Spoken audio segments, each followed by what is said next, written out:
Hello बच्चों, मैं doctor Sharda कुमारी महारानी महेश्वर लता संस्कृत विद्यापीठ लोहना मधुबनी से। बच्चों, आज हम डिस्कशन करेंगे शास्त्री प्रथम खंड हेतु मौर्य साम्राज्य के बारे में। बच्चों, मौर्य साम्राज्य का संस्थापक चंद्रगुप्त मौर्य था, जो अपने गुरु चाणक्य की सहायता से जो है वो इस साम्राज्य और इस साम्राज्य की स्थापना करने में सक्षम हो सका था। बच्चों, चाणक्य, जिन्हें कि कौटिल्य भी कहा जाता है, उनका असली नाम विष्णुगुप्त था और वे मगध के ही रहने वाले थे।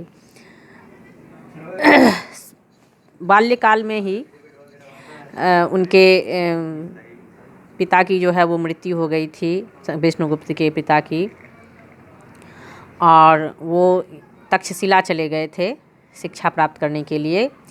प्रारंभिक जीवन जो है उनका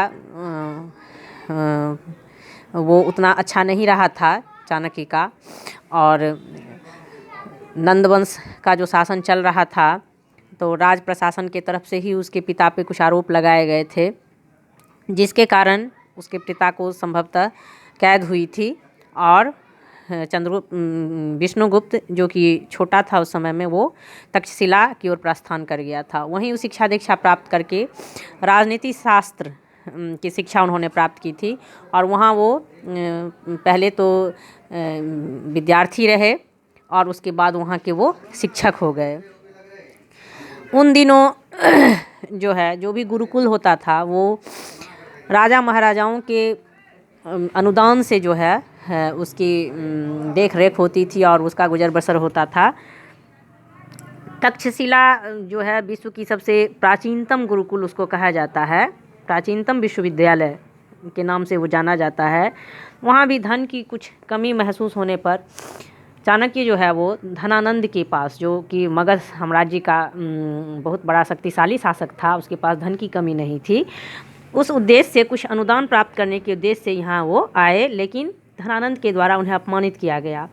और उसी के राज्यसभा में चाणक्य ने ये शपथ ग्रहण की कि मैं तुम्हें इस पद से पदच्युत करने के बाद ही अपनी शिखा जो है उसमें गांठ लगाऊंगा। ऐसा हमें सुनने को मिलता है इतिहासकारों के द्वारा, इतिहास के पुस्तकों में। और कालांतर में चाणक्य ने अपने शपथ जो है अपनी उसको उन्होंने पूरी की और चंद्रगुप्त को शस्त्र और शास्त्र दोनों विद्या में पारंगत बनाया, और अपने शिष्य के बदौलत उसने धनानंद को पदच्युत कर उस गद्दी पे चंद्रगुप्त को बिठाया। चंद्रगुप्त के जो पूर्वज थे, जहाँ से वो संबंध रखता था, उनके नाम में मौर्य लगा हुआ था। इस पे भी काफ़ी विवाद है, उस पे हम कभी अलग डिस्कशन करेंगे। तो इसीलिए चंद्रगुप्त मौर्य के नाम से उसे जाना गया, और इस तरह मौर्य साम्राज्य का प्रथम संस्थापक चंद्रगुप्त मौर्य हुआ।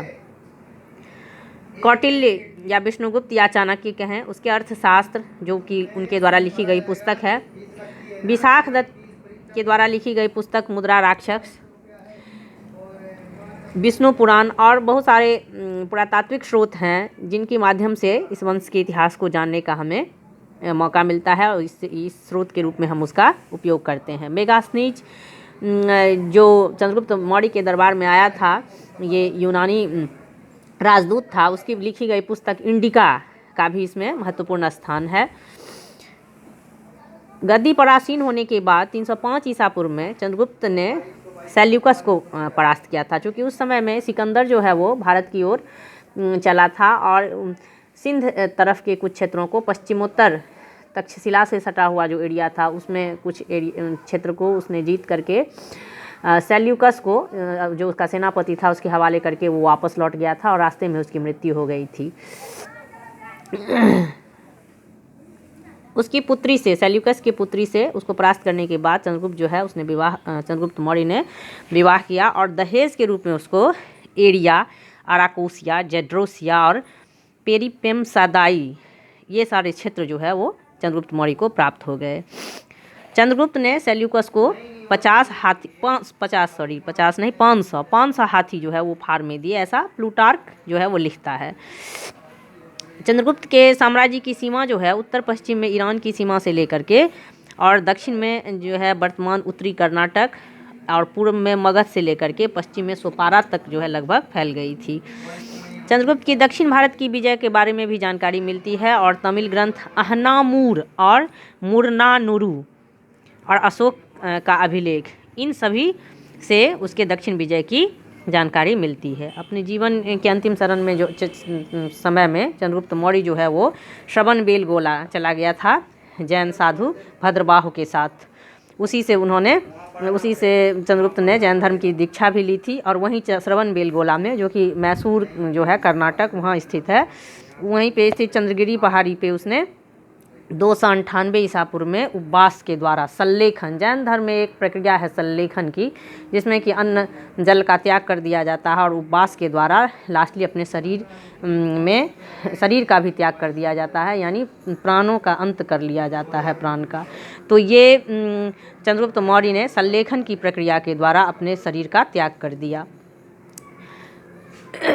तो बच्चों, आज हमने मौर्य साम्राज्य के अंतर्गत चंद्रगुप्त मौर्य के बारे में जो है जानकारी प्राप्त की। इस क्रम को आगे बढ़ाते हुए हम फिर इसको जारी रखेंगे और इस पे आगे चर्चा करेंगे। आज के लिए इतना ही, धन्यवाद।